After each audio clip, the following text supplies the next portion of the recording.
quick little eyeshadow look that I did, and I did use one of the lip colors from the BH Cosmetics 28 color nude lips collection, and it's been on for about 2.5–3 hours now. But this is the eye look that I did, and I used the new Maybelline the white liner on the inside rim, and then I used the It Cosmetics Superhero Mascara and their No Tug Gel Eyeliner to do the liner look. I've got to go somewhere in a couple of hours, so I'll be getting a shower and washing all this off, but I figured I would do a quick little eye look. This was using the Series 6 120 eyeshadow palette, the one that's broken. I did use 2 of the broken shades, but there is eyeshadow all over the inside and outside of the palette from several broken eyeshadows, so I figured I would try and use the palette at least once. I don't know what BH Cosmetics is going to do about the broken eyeshadow palette, so we'll see what they say, but this is the look I came up with. I kind of did a neutral look using the browns to kind of match the lip color, and I did use that charcoal clay mask last night, the one that you peel off, so right now my face is like all broken out, and usually every time I do a mask the next day I end up with crazy breakouts. Like this one here wasn't there yesterday before I did the mask, but since I've done the mask I've got one there. I've got a bunch of little breakouts here, a couple of big ones here. My forehead is breaking out. I've got a couple that are healing. So I didn't do like foundation or anything, but yeah, my face is like crazy pissed off since I did that mask. And I did a mask 2 days ago that was the one that has the little like granules in it that you kind of massage on the skin and then let it dry, and I ended up with like this breakout and this breakout, and the ones that are healing up here, I ended up with those and a couple in my hairline and whatnot from using that mask. But usually a mask pulls out the impurities in one's skin, but this is with my eyebrow raised and my eyebrow not raised, raised, not raised, open, raised. But I've got really long eyelashes. I need to add some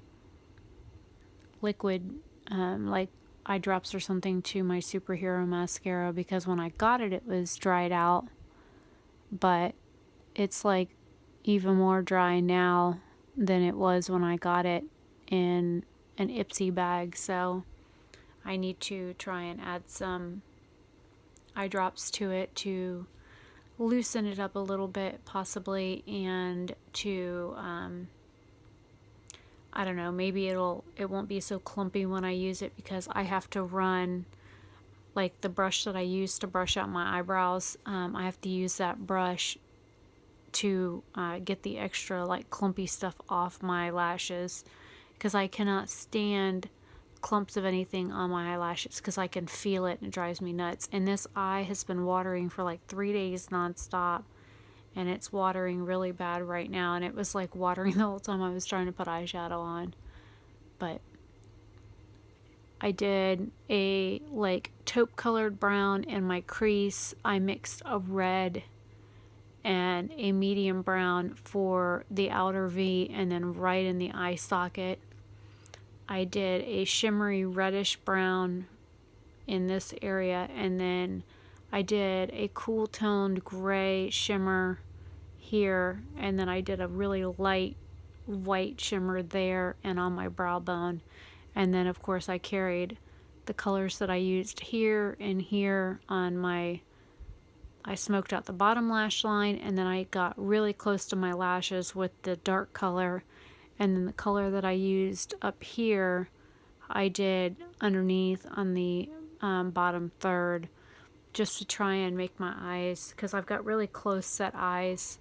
So I did that to try and like open my eyes up a little bit more. And they say in order to measure your eyes to see how far apart they are, which besides the fact that I already know they're close set due to my ophthalmologist, but you take your thumb and your index finger and you go corner to corner on your eye, and then you take that width and you go corner to corner, and I don't even get to the corner of this eye. It stops like right here on my nose.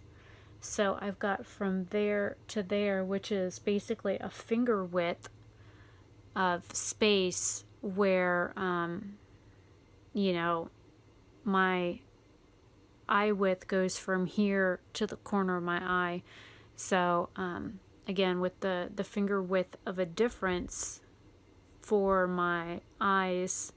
So if I had a finger width more, I would have a normal set of eyes.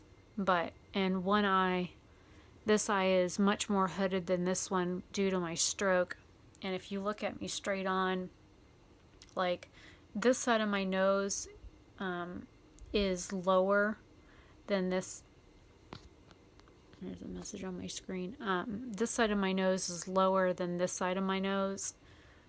This side of my mouth droops a little bit lower than this side. Like this side, I end up usually like coloring on the outside of the line on accident, so I always end up having to clean it up, whereas this side is lower. Also, this side of my lip isn't quite as full as this side because of the way my my lips are. This ear is also a finger width lower than the other ear, so the doctor has to rearrange my glasses so that they sit straight on my face. Even like if you look at my cheekbones straight on, this cheekbone is lower than this side, and my jawline is a little different. Just little things that you notice, but also this side is much more hooded. Since my stroke, this eye isn't quite as hooded, so when I look straight ahead, you actually can see a little bit more lid space on this side than you can on this side, which is strange. You would think that on the side that I had the stroke on, that I would have less lid space, but I don't. It's the opposite. So, you know, what they say, the more you know. Anyways, just a quick little update. I'll see you guys later.